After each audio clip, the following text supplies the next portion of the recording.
And then sometimes he would just have like those mind-blowing philosophical conversations, like I am because I am, and I can't think, therefore I'm not. And like he would just bring these weird things up that he's read or heard of in the past. And one of his things that he would always say was much simpler than all of that, and it was tomorrow's not promised. And he's told me that from a young age. It's something that I'd always heard. And it's just not something that I'd understood yet. And it was in an instant when I was told he's gone, it all of a sudden was a lesson learned of, damn, tomorrow's not promised. In this week's episode, I speak with my new friend, John Kelley. John's a Texas firefighter, an entrepreneur, a marketing professional. He pretty much does it all. And in this episode, John shares his story of loss, resilience, and perseverance. He discusses his father's advice and how that followed him through his life, and then the sudden and untimely death of his parents at different times in his life, and how he's been able to find the strength in his story and use it to help others. If any of these areas are triggering for you, please make sure to take care of yourself while you're listening to this episode. As you can imagine, I was interested in his story because of what I assumed would be similar experiences, and I was wrong. But as you'll hear, we both discuss how people that face trauma often think that others have it worse in those situations. So we agreed that everyone's experience is the worst that it can be for them at that time. But what I liked about this conversation is what happened after and what John's done since then and what he's learned about himself and how he uses that to help others. So I really hope that you find inspiration in John Kelley's story. This episode is supported by all of my Patreon members. And if you want to join the Patreon community, head over to thelifeshiftpodcast.com/join. And you can find out more about the different tiers and how you can enter yourself in the t-shirt giveaway. In our last giveaway, Brian and Marissa both chose the Pivotal t-shirts that I designed. The next drawing is creeping up when we hit the next milestone, and it will be ongoing for every milestone after that. With that said, please enjoy this week's episode with my new friend, John Kelley. I'm Matt Gilhooly, and this is The Life Shift. Candid conversations about the pivotal moments that have changed lives forever.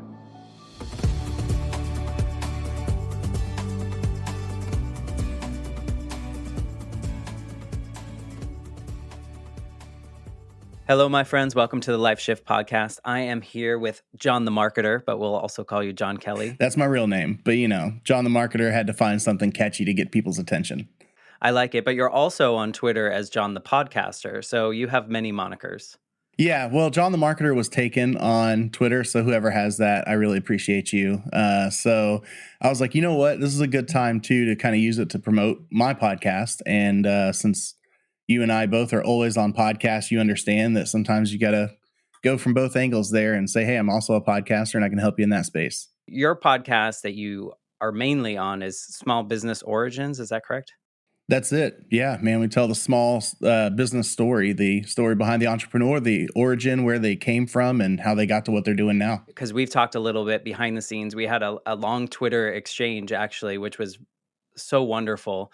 And I think it made me understand your podcast more and the direction that you go in your podcast and how curious you are about your guests and how open you are with your guests. Because I think what was interesting to me is, you typically listen to, or I'm going to stereotype here, people typically listen to business type podcasts, and they're directional, right? Like there's a one main goal and you're trying to do XYZ, or you're trying to sell this particular thought or product or whatever it is. And yours is so human based for a business to business podcast. And I think possibly your life experience kind of shaped why that direction is there. Is that true? Not to get all into a business podcast on this show, but definitely when it comes to branding, it's connecting with your audience. And while some people will connect with their basic needs in business, whether it's marketing or sales or what have you, it's easier to connect on an emotional and human level. And that's what I like to bring into it. That's why, even though you're not a business podcast, our podcasts are so similar, because I want to connect on that human level and open up. And sometimes we get vulnerable on my show. Sometimes there's tears. Sometimes there's serious conversations. And then other times it's just kind of like I always tell people, a 30 to 45-minute commercial that someone wants to actually listen to because they hear the story behind the person and why they do what they do. That's the big thing for us. The way we were introduced, or at least from my perspective, the way we were introduced was you mentioned one of your episodes, and it was with the owner or founder of a grief camp, or what I'm calling a grief camp, experience camps, maybe? Is that what it's called? Experience camps, but that's exactly what they are, is a grief camp. If anyone listening has listened to my particular story, my friend Kristen and I were talking about how we discovered this grief camp news story. And so as soon as you posted that, I was like, I need to listen to this. And then you divulged a little bit of your personal story on there. And I felt an immediate connection because some of it aligns with things that I've experienced in my life. So thank you for being a part of this. And I think we're going to have some similarities, but also I think I'm going to be like, I don't know. I don't know how to. I think there's going to be moments where I'm going to be like, my situation is so simple compared to your story. So, without giving out any details right yet, maybe you can paint the picture of what your life was like before that first of two big pivotal moments in your life. Yeah, that's the big thing I think that connected you and I together was that we were children when this happened. I don't think anyone can truly understand losing a parent or someone that's close to you as a child unless you actually went through it. It's one thing to tell people all the time, hey, condolences to you and your family, or I'm praying for you, or whatever your mantra may be there for people who are going through a hard time. But for a child, it's so different because we don't have our basic mindset to be able to handle the grief that we're going through. And so it kind of puts us in a completely different situation of handling that moment. And oftentimes, obviously, it's the wrong way to handle it. And it leads some children down some very wrong paths. So that's basically it, man. We were kids, and I was 16 years old when I lost my father, and it was just a normal childhood. I had two parents, both of them loved me tremendously. Growing up, we had a great, family at home aesthetic as far as, going on vacations. We had enough money to live a nice lifestyle, no complaints. My dad worked his face off for what he had. He was an entrepreneur. He did work for somebody as well. My mom worked, so it was two incomes, and then just enter one bad thing after another, went through a divorce, which was extremely rocky to start, as they usually are. And then it kind of turned into more of like a co-parenting situation where my parents lived close together. So even though I was going through this without having both of my parents in the same home, it really felt like I still had both of my parents fully involved in my life. I didn't have to go to my dad every other weekend now. I could just go when I wanted to. He could take me to school. I could ride the bus. I could do whatever I wanted to from either household because it was just, close enough that life wasn't disrupted. I think there's a lot of people that cannot relate to a divorce situation like that because, even though the parents are no longer together, it sounds like your life didn't change too much besides the fact that you had like now two bedrooms, or you had you could go either place and do that. Whereas, as I listened to that story, I vividly remember like I had home base and then I had like vacation with my dad, like every Wednesday and every other weekend I would go hang out with my dad. And that became like, that was like a subset of my life versus it sounds like your life continued to go on the path. You just, had two different homes to bounce back and forth to.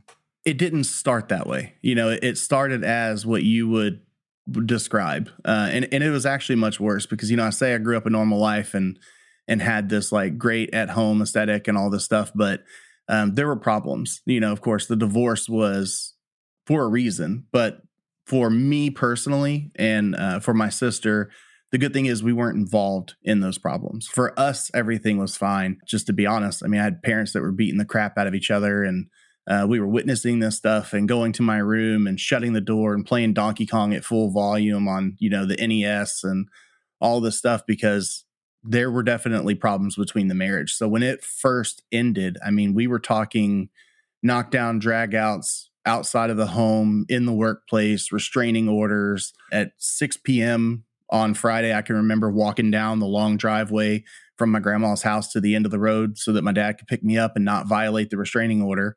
And then, on Sunday, I remember just crying on the way back home because it was like, I don't want to leave my dad. I want both of my parents. Like, this is something I want. And then I remember on Christmas, saying, my only wish to Santa Claus is that mom and dad were back together. And that was with all of the fighting that happened in the house.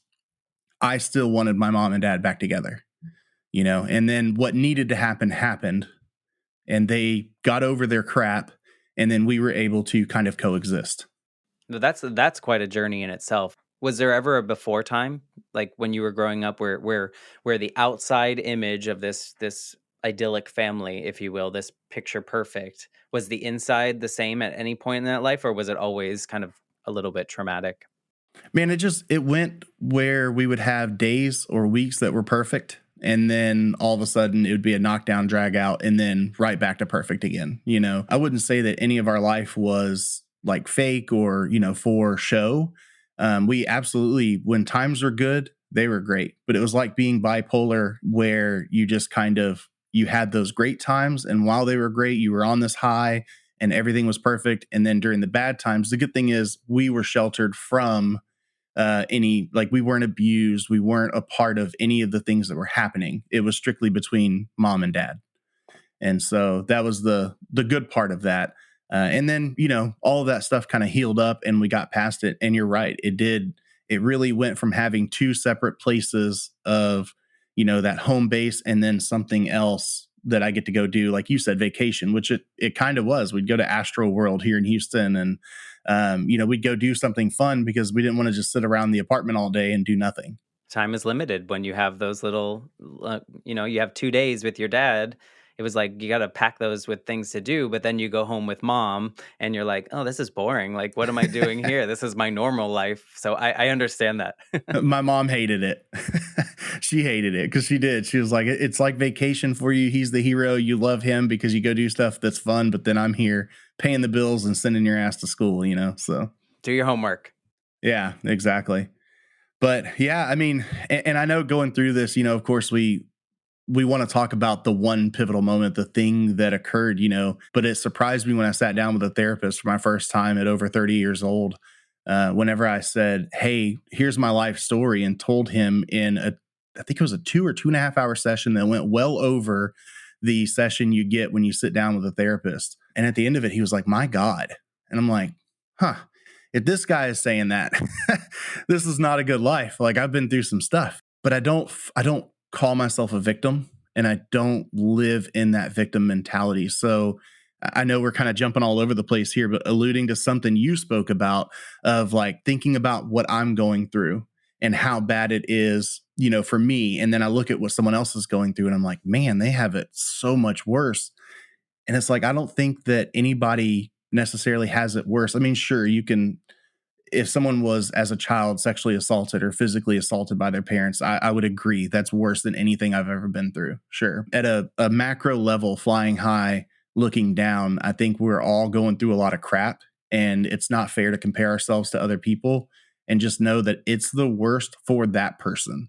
So yeah, your story may seem like nothing compared to mine when you're thinking of it from your mind, but for me, I know that what you're going through is worse than, anything else you've ever gone through, because you're the one that has to live with it. It's your bad time, if you will. So It's interesting because I think, that's wonderful that you don't have this victim mentality, and hopefully that, did you feel like that your whole life, or was that post therapy, or you just were like, this is my life? no, I definitely didn't feel like that my whole life.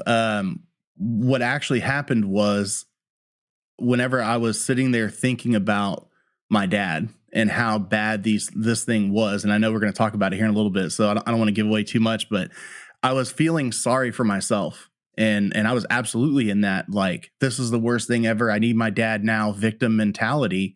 And for me, it's Christianity. It's what I have been born into. It's what I believe in. I don't go to church every Sunday. I don't. I'm definitely not a perfect Christian, but I do believe in a higher power.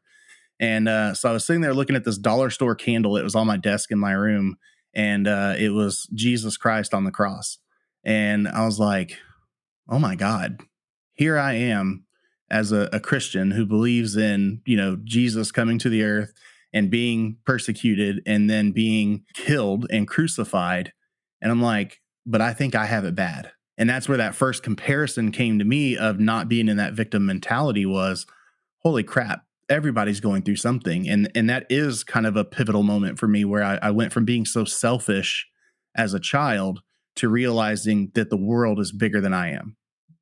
Isn't that so interesting that we can pinpoint something like you just sitting and looking at a candle that can change your perspective on so many things. Like I've had people on the show early on, a friend of mine, she got a piece of mail that it triggered something in her that she was like, you know what, screw this. I'm going to start my own business. I'm going to do the things that I want to do just from a piece of mail. And like you sitting there and looking at a candle. And I know that's not what we came on here to talk about, but that's something significant because it something and not like it's a candle, right? It's the Right. dollar A store dollar store. candle, Yeah. right?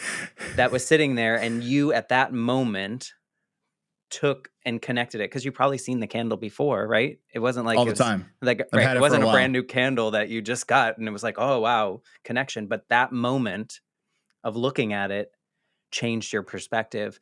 I don't think a lot of people take that time to like really think about like what did this glass do to me today, like Yeah. that's significant and good for you for finding your way out and using your faith to make those connections of like comparison is just going to hurt all of us, right? Because we're going to just this victim mentality. And no, I think that's great. Tell me about your dad, because I think this sets off another trajectory for you.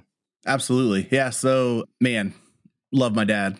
He taught me so much in my life, and we had so many conversations growing up where we would have knockdown, drag out debates and arguments. And because, I was a Christian and he was not atheist, but he didn't believe necessarily in God. He believed kind of like God was everything, which had more similarities than I think he even knew.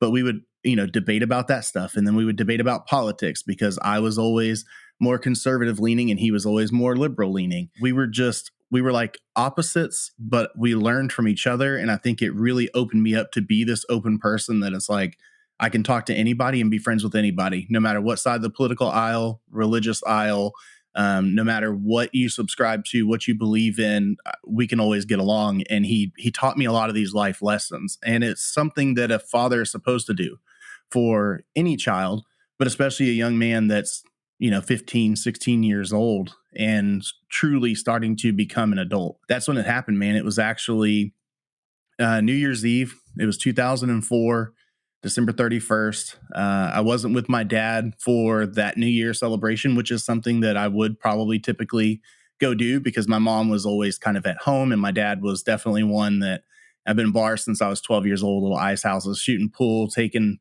old men for their money and getting my dad free beer. And then, we would trade off on other stuff later that he would pay me for or whatever else. And so New Year's Eve, he's out celebrating. I was at a friend of mine's house with some family and, I was drinking. He was out there drinking. And then we had Nextel phones. I don't know if you remember those, but the little chirp, the little two-way radio function I'm on glad them. those don't exist.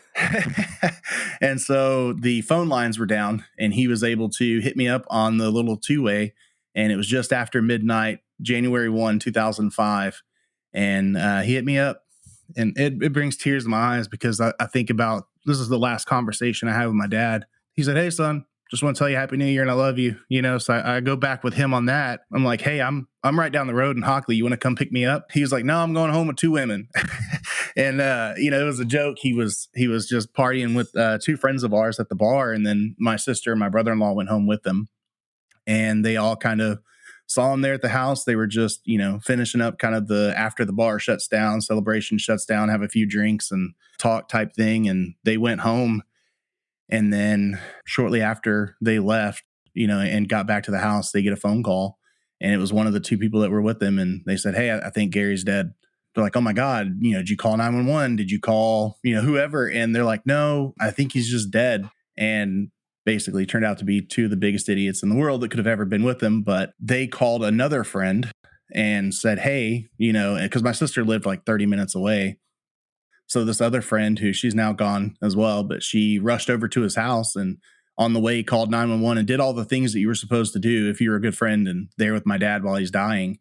Basically, EMS came out, law enforcement came out, pronounced him, and then that was it. There was just nothing you could do. And the autopsy results came back, and he had basically what they call a widowmaker heart attack, along with everything else, his past life and what he had done during that life and all the other health factors, because he didn't go to the doctor, didn't believe in him, and that kind of stuff. So the high blood pressure, the medicines in the cabinet he didn't take, all that just kind of led to three major blockages in his arteries and his heart. And I would say the only thing that's ever brought me comfort from a medical perspective, because I'm a paramedic, is that, the coroner basically said if someone was there with him the moment he had a heart attack that had resuscitation efforts in place, he probably still would have passed away. It was just a typical widowmaker heart attack death that killed him. So that next morning, I'm waking up from a night of drinking, and at 16 years old, I know I was a stellar stand-up person back then, and my mom is there, and my sister and my brother-in-law and the friends that we were with woke me up and said, hey, your sister and your mom are on the way to come get you. And I'm like, this is weird. It's 8 o'clock in the morning. My mom knows that I was drinking, so normally they wouldn't come pick me up this early. Like this is weird. So I packed up my stuff and I'm standing at the front door and I open it and I see my brother-in-law and I'm like, why is he here? Why are they all here to come pick me up? And that's when I knew something was wrong. I just didn't know what. And that's when my sister told me, and she said, hey, I don't know any other way to say this, but Dad's gone.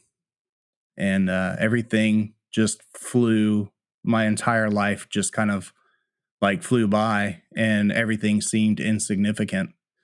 And it was just, at 16 years old, the hardest news by far that I could have ever received in my life, for sure.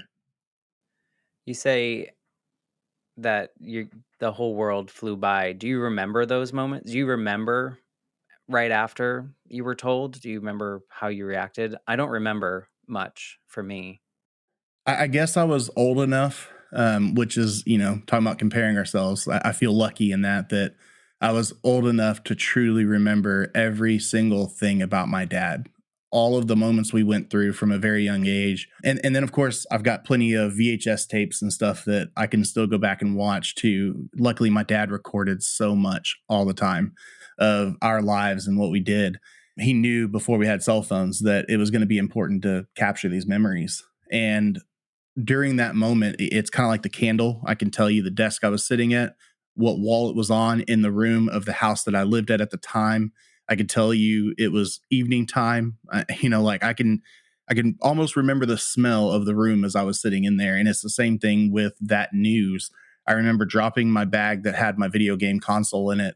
I remember slumping against the wall, and I just remember thinking about memories of my dad already in that moment of just like, oh my God, we do this, we do this, we do this. And then it immediately just kind of switched to what killed him, and it was the expectation. My dad was that, like, live fast, die young, like have a good life. He was a hippie, so he was just that kind of guy that was like, live every moment freely and don't worry about it. So I'm like, did he die on his motorcycle? Did he die in a truck accident, because he's hauling ass down the road? Like it had to be an accidental death, right? And then it just turned into, we're not sure what happened. He just all of a sudden had trouble breathing and then stopped. It's interesting to hear you kind of remember those moments. I remember, I mean, I guess your pivotal moment is probably when your brother-in-law or your sister, right? Your sister told you that he died. Yeah, my sister was the one that told me. It's like your whole world just changed in that moment. I remember walking into my dad's office and him like sitting on the edge of his desk, and then I don't remember anything else after that for probably a couple days. And I wonder, you being 16, you likely had you experienced death before? Like, did you know anyone that had died? Did you understand the finality of that? It sounds weird to ask, but did you have a concept of it? It's such a great question because I feel like I have been 30 years old since I was like 6. I know a lot of people like to say, like, oh, I was always mature for my age or anything else, but I truly feel like when I was born, I was an old soul that just I had an understanding for things very early on. At 5 years old, I was that typical kid that was like, I want to get baptized. And my parents and the preacher, they're like, hey, I get it, and it's probably just because he sees other people doing it and wants to be excited about it. And then the preacher sat down for a one-on-one with me and started asking me questions and came out of that meeting and told my mom, I know he's 5, but I think he's ready. Like he's answering the questions the way that I would want a person who's coming to Christianity to answer these questions. And I've dealt with death since I was young, man. We had a family in Waller, Texas, where I grew up that was like family to us, but they were just friends, the Alexanders. And when we lost Romeo, who was this well-known figure in the community that was a record driver and, just kind of that, if you think of like an old West town, it was kind of that same feel of like, yep, broke down on the side of the road, but Romeo showed up and, swapped my tire for me and took care of everything. And now we're back on down the road type thing. That was Romeo, except he was, huge black guy, like just true family friend. That was my Uncle Romeo. I didn't know any different just because my skin color was different. Didn't mean he wasn't family to me. And that's the first death that I dealt with. And I dealt with hard. I think I was 6 or 7 years old, very young. And I can remember when I was sitting in the back of my mom's vehicle and it was after the funeral. I was totally fine. Everything was fine. And then sitting in that back seat, I just lost it. And it was like full on tears, sobbing, crying, just losing it. And that's when I really began to recognize like what it was to lose somebody. And then after that, it was just like, we always joked, one of the black sheep of our family, Aunt Faye, that so many people had bad things to say about. And then so many of us also had good things to say about. Again, not that she was a perfect person, but as a child, from my perspective, she was perfect as an aunt to me. And so I was super close with her and I'd go up to her dry cleaners where she was working and we'd eat ice cream together and all that kind of stuff. And it was like lost Aunt Faye, lost my great grandmother, lost a friend, my best friend to suicide in my front yard while I'm going through EMT school, learning how to save lives. Like it was just one death after the other that I just had stacked on top of me. And each time learned a lesson from it, changed, my perspective on things up until where I'm at now. But 100%. To answer your question in the longest way I think I could find possible, yes, I've had an understanding for loss ever since I was very young. I ask that just because I wonder if, because you understood that, if that's why all the memories and all the things that you did do with your dad and the things you were no longer going to be able to do with your dad, if that was the reason because you knew. Like for me, I truly don't know if I understood what, like, that was it. Like, You were so young. right, I was 8, but also, like, you're 8, you should understand that, but I just don't think if you haven't experienced it before, I don't know that you can be like, "Oh, like, I can't make those memories," and so, it's curious to me that you were able to kind of have that life flash before your eyes kind of moment when you heard that your father had passed. After that moment, what about your life, like, changed? So for me, it was when somebody tells you something, I don't know if you're a parent or if you've been around parents. I know the parents listening can understand when you tell your child something a million times and they don't listen. And sometimes it's for their betterment. It's like, hey, I don't want you to do this because I don't want you to get hurt. And then sometimes it takes them falling off the back of the couch when they were crawling on it like a monkey in order to hit their head, get hurt, and then realize, oh crap, dad was telling me this for a reason. I get it. And tattooed on me is kind of that hard lesson I had to learn. And it was just, my dad always had some sayings and he always had some thought processes. I mean, he was a pot smoking hippie, so it was nothing for me to hear some like very prophetic things that he would come up with of like, and some of them came true, like having a computer at your TV that runs your entire house. How he knew about that in 1995, I have no idea. But, some of these things he thought of, that he just knew the world was going to became true. And then sometimes he would just have like those mind blowing philosophical conversations, like I am because I am, and I can't think, therefore I'm not. And like he would just bring these weird things up that he's read or heard of in the past. And one of his things that he would always say was much simpler than all of that, and it was tomorrow's not promised. And he's told me that from a young age. It's something that I'd always heard, and it's just not something that I'd understood yet. And it was in an instant when I was told he's gone, it all of a sudden was a lesson learned of, damn, tomorrow's not promised. And it kind of took it when I went to youth camp and stuff as a kid, it took it even further to say our next breath is not promised. I mean, anything could happen while we're recording this podcast right here. My That would make an coworkers could episode. all of a sudden, yeah, right.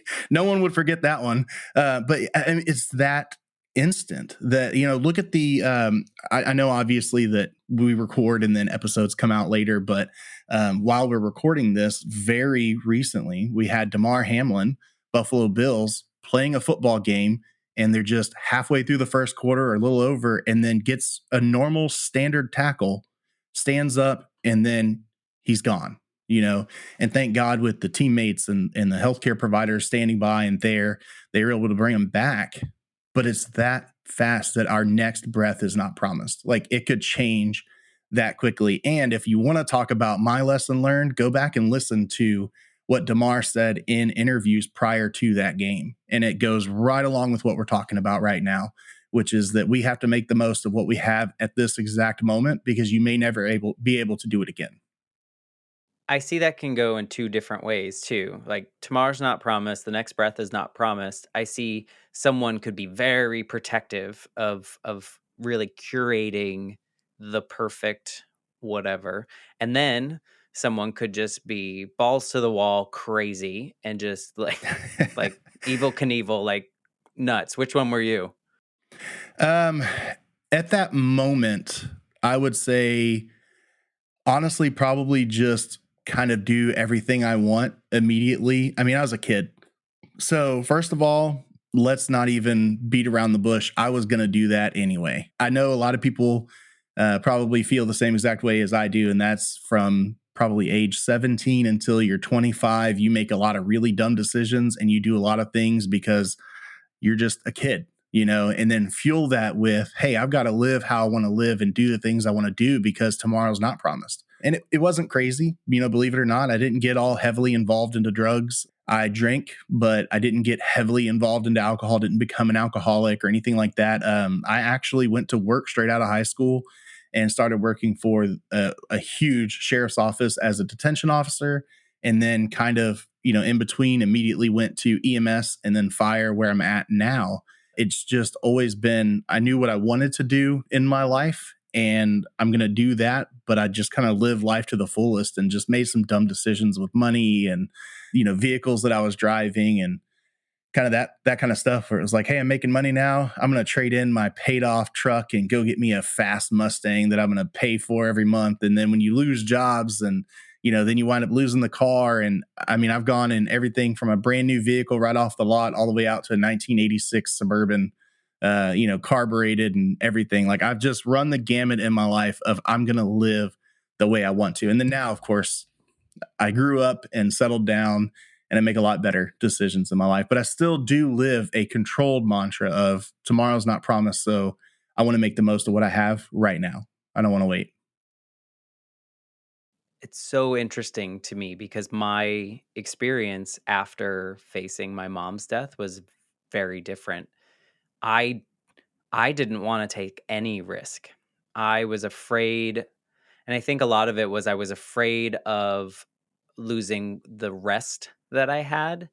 So if I did something wrong, I was afraid my dad was going to leave. Not that he was going to leave, but my 8-year-old brain was telling me if I screw up, he might just like dismiss me. And then what? And then I'm all alone. And so that carried through my 20s of just fear-based decision making. And it wasn't until, like you said, when I went to a therapist and they were just like, you realize that every decision that you've made since that day, you let that 8-year-old make that decision. So hearing your story, I'm like, oh, I'm jealous that I didn't do all the crazy things, and after that grieving period for me, and when I faced the death of my grandmother and watched her pass away, that is when I started kind of really living more intentionally, living like trying things that I could actually fail at, and being okay with that. Whereas before it was very much like, I'm going to try something, but just like a little bit more so that I don't fail too hard. Whereas now I'll try it. If it doesn't go well, then I'm okay letting it go, right? And so I'm kind of envious in the sense that, at 16 or even beforehand, because the way that your father was, you were doing those things already and making those mistakes, so that now this version of you probably doesn't make as many messy mistakes. Yeah. Well, I mean, I'll tell you what, though, I made some life altering decisions as that manic 16-year-old. I met my now wife right after when my dad passed. That was 2005. So I had gone through a couple girlfriends, in that year. And then January of 2006, I met my current wife. I was a junior in high school and she was a sophomore. I was a senior at that time in high school, and she was a sophomore. And we pretty much decided like a week in that this is it. We love each other and we're going to be together forever. Like it was that fast. And then on a whim, because we'd had some discussions, obviously, kids doing what kids do whenever parents aren't around. We had some discussion of what's going to happen if we do get pregnant. Like, what do you think about abortion, and what do I think about abortion, and like, how would we live? And we decided, you know what? If it happened, like, not that we're wanting it to, but if it did, we would just have to get over it and raise our child and live together. And we're kids, And then real dumb, she was 17 and I was 19. And we were living with some roommates. A friend of ours came home with their brand new baby, and she was the same age as me. So 19, they were like 19, 20 years old. Me and my girlfriend at the time look at each other and we're like, man, that baby's so cute. We want one. And boom, pregnant. Like by choice. Now looking back, I'm like, it's so idiotic, but now I also look back and say, holy crap, I wouldn't be here with my 13-year-old, you know? And it's like, man, it was such a great decision, but not at the time. At the time, it was dumb. In the end, it worked out, but we made some crazy life altering decisions, and probably based on having that 16-year-old mentality of, I'm going to live life freely, as quick and fast and in a hurry as I can. And it worked out, but you're right. It was the same thing. I was stuck in almost like a time, not a warp, but like a time, like, I don't know, it just kept me like a vortex of, you can't grow past this 16-year-old decision making skill, basically. Was there a moment in which you caught up in the age that you were and like your decision making? Was there something in your life that triggered maybe out of that mode and now into kind of this version of John?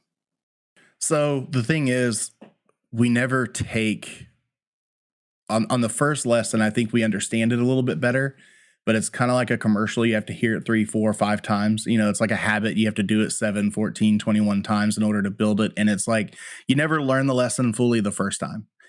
So I made these dumb decisions, and I did treat some people, wrongly, like moving out of my mom's house because I'm going to go with my sister because I'm this defiant child that's, now going to move, and just kind of going through some of these decisions that weren't very tomorrow is not promised. Like, it's like, is that how you want to end your conversation? Is that the last thing that you want to end the conversation with? And I had to learn that lesson again. And it was when I was about 24 years old.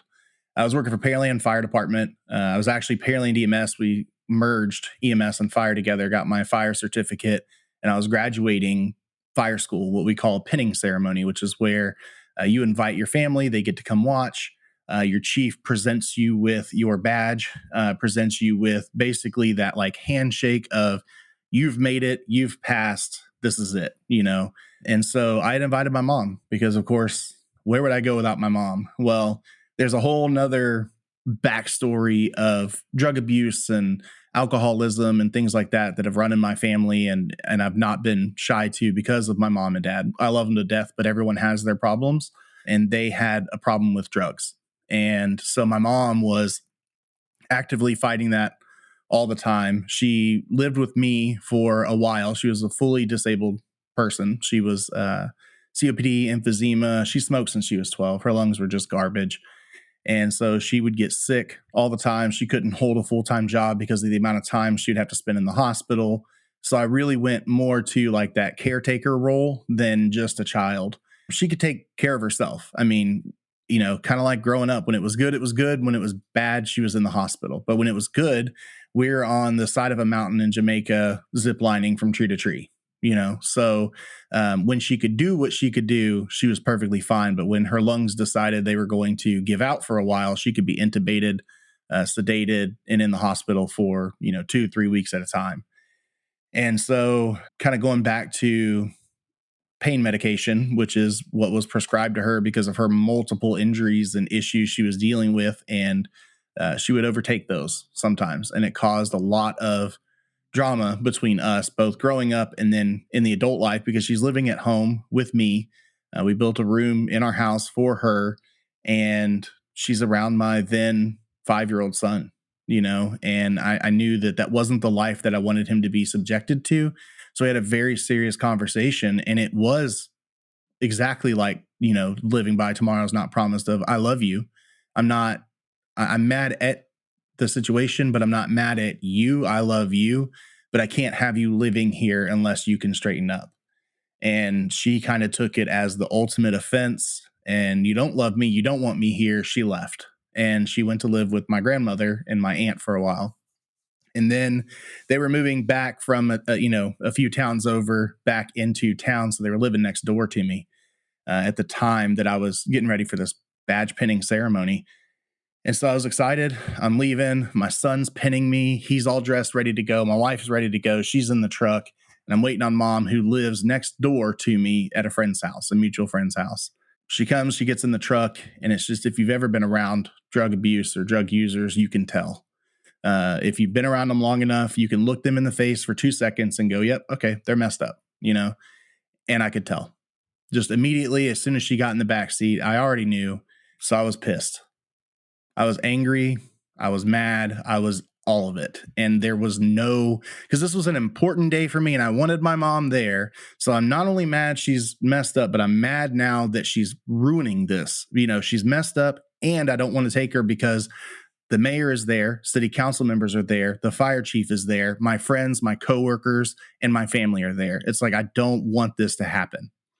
And so one thing that we had always agreed to was we're not going to go to bed mad because tomorrow is not promised. I left pissed, and I went to my ceremony, and I came home and I was still pissed. And I went to bed pissed, and I woke up pissed about it. Like, it was just, I was mad.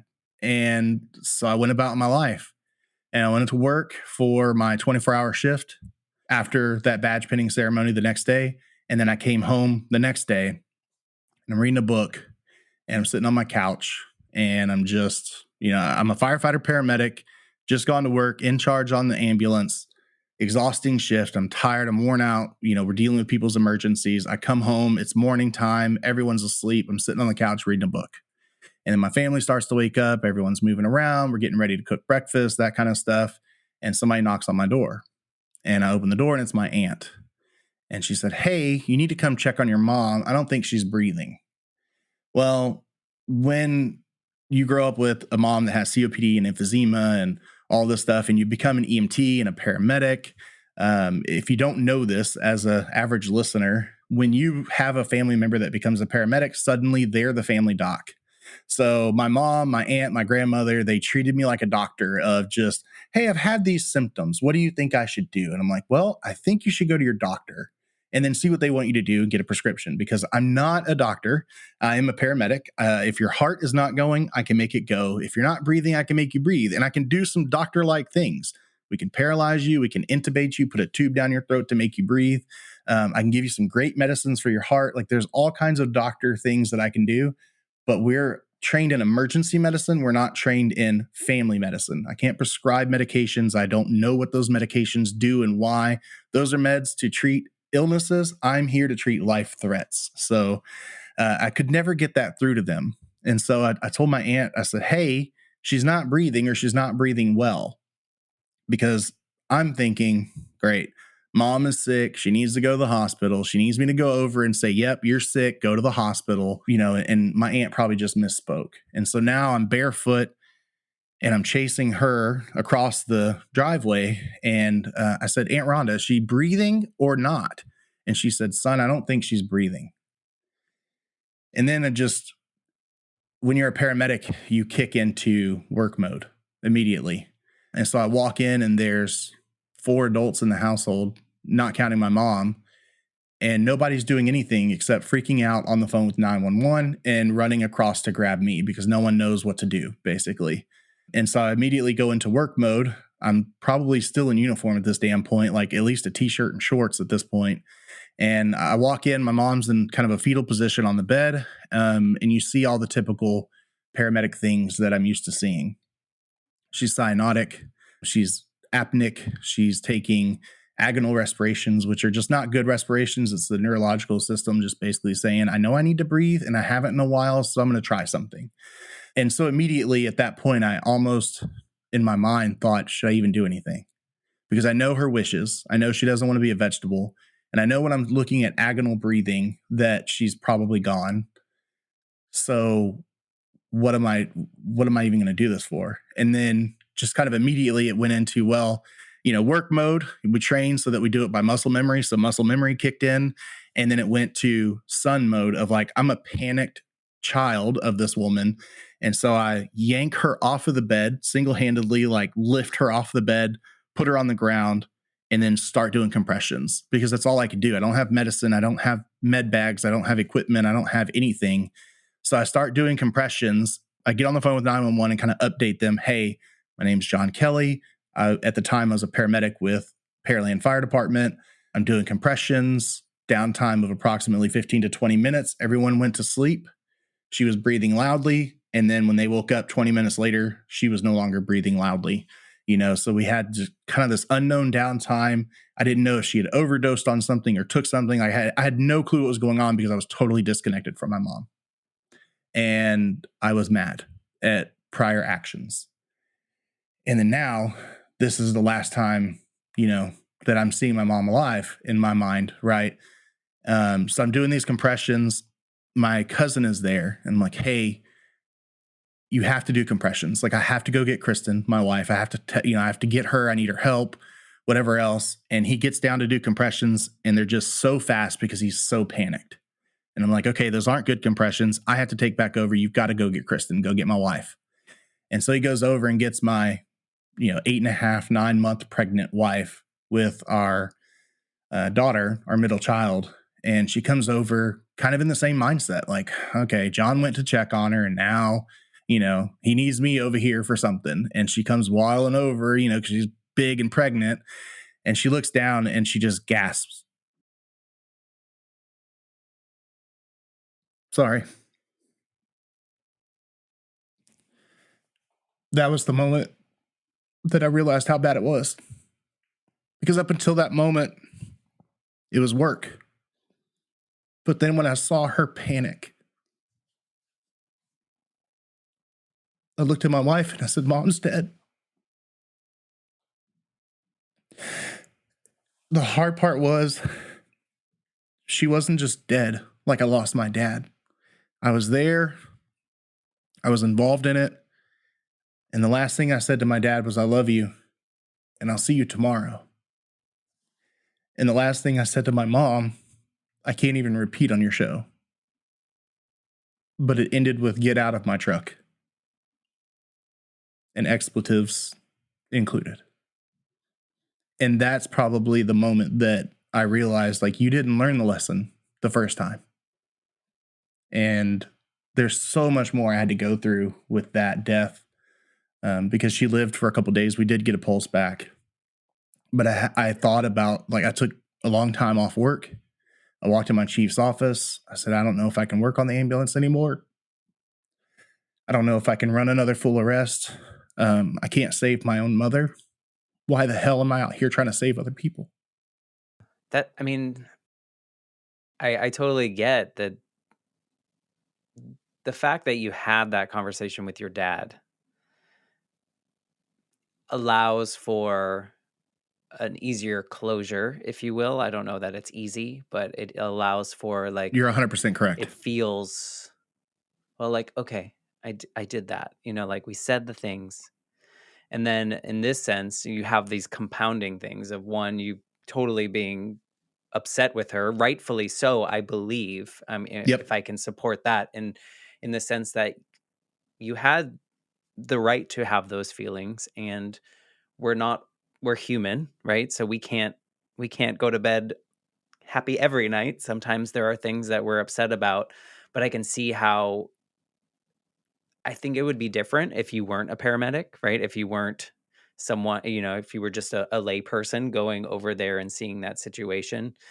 But I can feel the fact that you have the know-how. If you had been there, I'm sure if you had been there 20 minutes earlier was in your head. If you had been there the day Oh, yeah. before and you noticed something, all these things start swirling in your head. How did you how did you take all that and like turn it into this version of you? Like how did you get through all that after your mom passed? I should have gone to therapy and I should have talked to someone. But in typical firefighter and typical paramedic, any first responder or veteran understands the alpha type personality of problem solving, and I'll fix it and I can get through it. And it kind of, I went into this mode at home of, if I don't deal with it internally and fix the problem for myself, then how do I fix the problem for my 5-year-old who's now suffering the loss of his grandmother, who, I mean, he was so close to her that there'd be times he would wake up and go to, try and get in bed with her and couldn't because he couldn't open the door. So he would just lay down with his pillow and blanket on the floor next to her door just to be close to her. That's when I realized kind of that shared, like, we're all victims. So you're not any more of a victim than I am, and I'm no more of a victim than you are. So it's like kind of that, get over it. We're all victims. Is I learned that lesson there of like, it was hard enough losing my mom, but now I have to look my 5-year-old in his face and tell him Mama's not coming home, and ask him if he wants to go to the hospital to see her, and tell him it's okay if he doesn't want to, because of all the tubes and everything that's coming out of her, that it's perfectly fine not to go see her, and go through all of these things with him. So I switched to this mode of, I have to fix myself and get over it, and I'm okay so that I can take care of my family. Where I suffered was at work. I had that conversation with my chief because I didn't know if I could get back on the ambulance. I didn't know if I could do my job.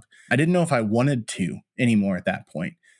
And instead of seeking help through an employee assistance program, which was offered, just not advertised, instead of seeking help through my brothers and sisters at the fire station, instead of doing any of that, I internalized it.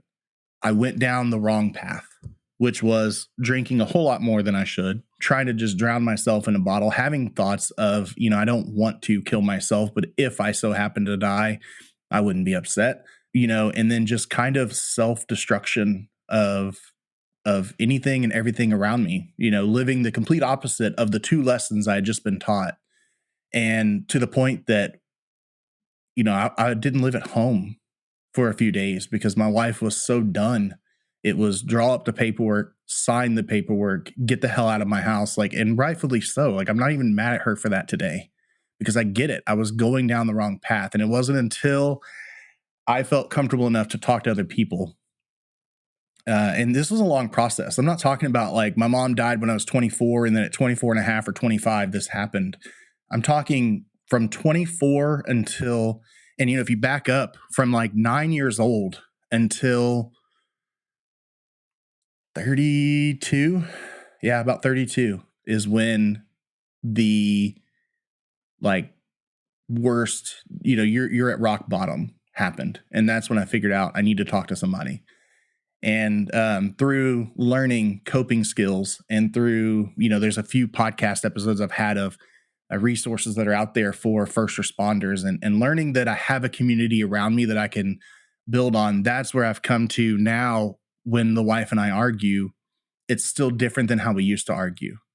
And we're still trying to get better, but there's still those moments where I learned, like, okay, tomorrow's not promised, and it is okay to go to bed mad, because maybe tomorrow's the time we need to talk about it.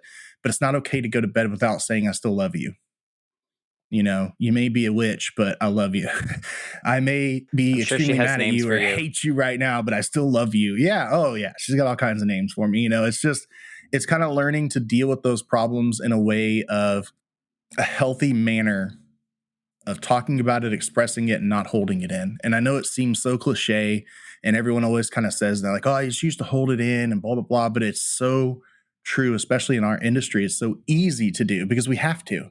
When you get on scene and it's a motor vehicle accident and the vehicle is traveling 90 to 100 miles an hour with an unrestrained 5-day old child in it, and you're doing compressions on that 5-day old child, you have to hold it together until life flight gets off the ground and that child is on their way for surgery before you can go back to the station and let it loose. But the important part of that is, and this works no matter whether you're a first responder or not, go back to the station, go back to home, go back to wherever you're going and let it out, and get over it in a healthy way.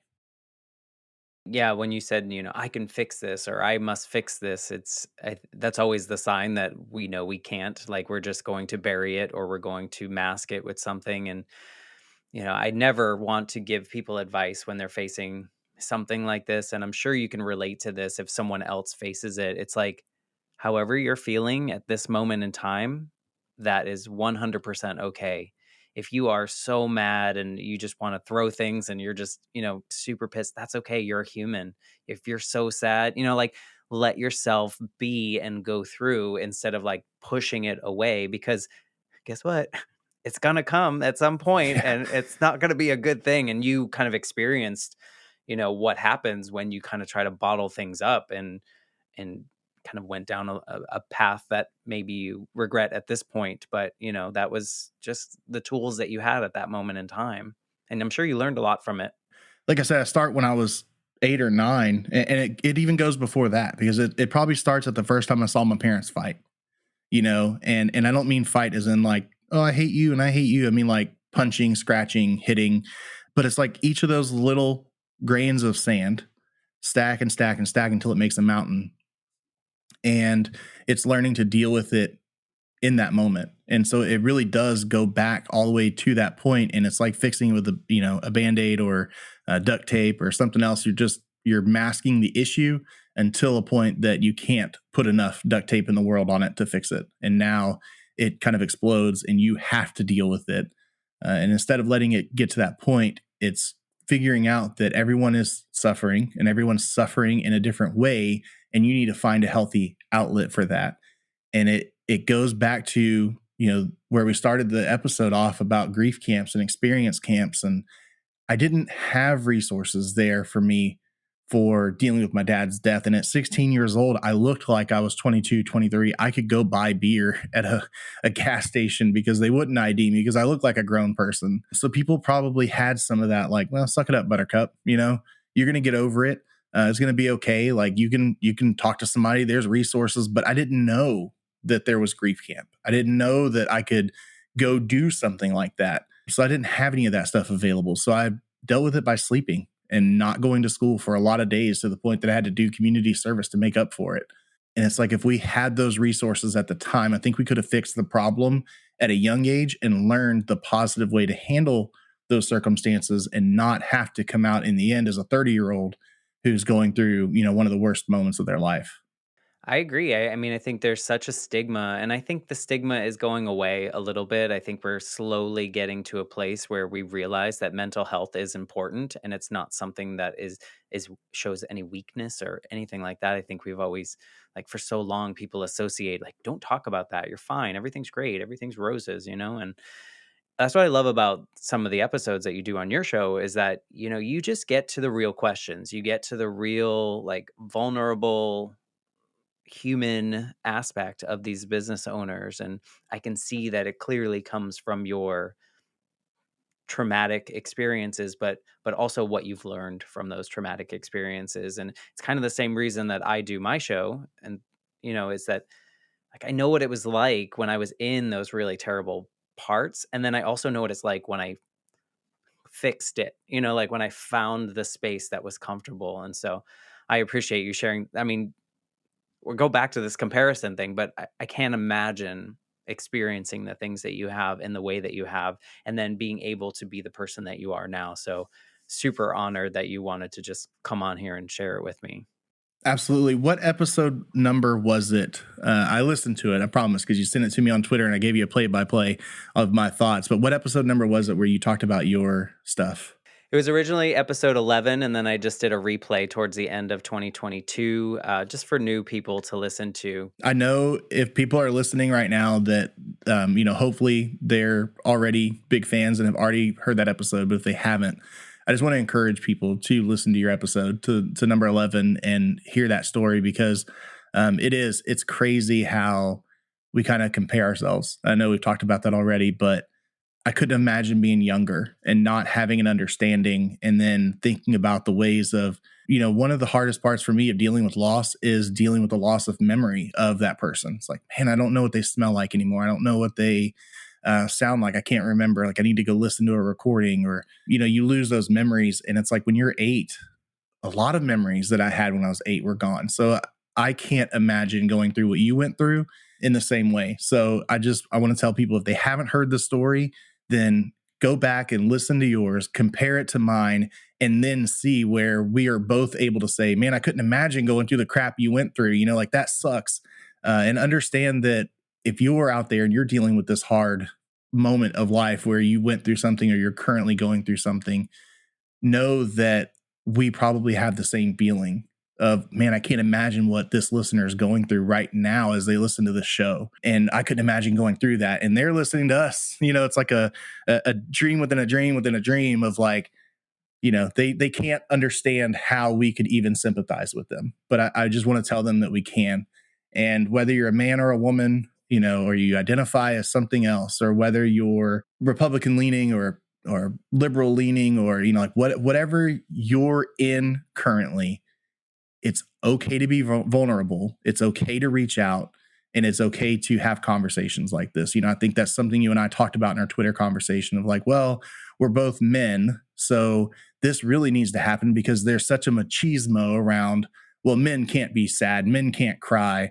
And I can tell you right now that I've got one of the most blue collar jobs in the world. I run into burning buildings, wearing heavy gear that's 70 to 80 pounds. And we very truly do sometimes save people's lives. And I can tell you that at the end of the day, when something is hard on us at the station, we're all different, male, female, or we're all different people, but we sit down as one, and we look at each other, and we cry, and we laugh, and we go through whatever emotion we have to go through to get through the calls that we had to see, because we realize the importance.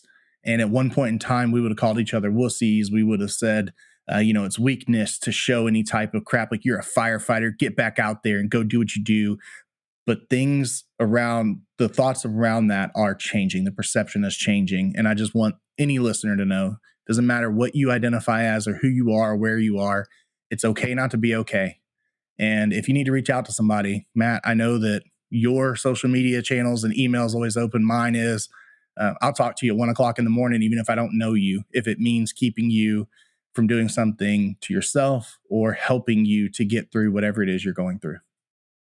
You're so right, and I'm happy to hear that, there's some kind of, you think of the alpha attitude in a fire department, or you think of the old days. My grandfather was a firefighter for 40 years, so I know what you're talking about, but I'm happy to hear that you guys take time to do the human part, where you've just done a lot of really saving lives, or saving buildings, or whatever you are doing, and then you come back and tell each other how you feel. I think that's so important, and so important that you agreed to be a part of the Life Shift podcast, and share your story. And I've learned so much, and it's so interesting because so many people go through quote unquote similar things, but everything is so different as well. But yet you still feel that connection because you can empathize and you can and feel that way. And that's what I hope all of my episodes do. At least one person hears this and is like, "Oh, I'm not alone in this. I feel the same way." And so thank you so much for just being a part of this. Yeah, it's been my pleasure, man. Thank you for having me on, and what a great conversation. And if you are listening and enjoy this, as John knows, 5 stars in those reviews on Apple Podcasts are nice little ego boosts. I don't know what else they do, but they feel good when we see them. So if you have the time and you want to do that, please do that. And we'll be back next week with a brand new episode.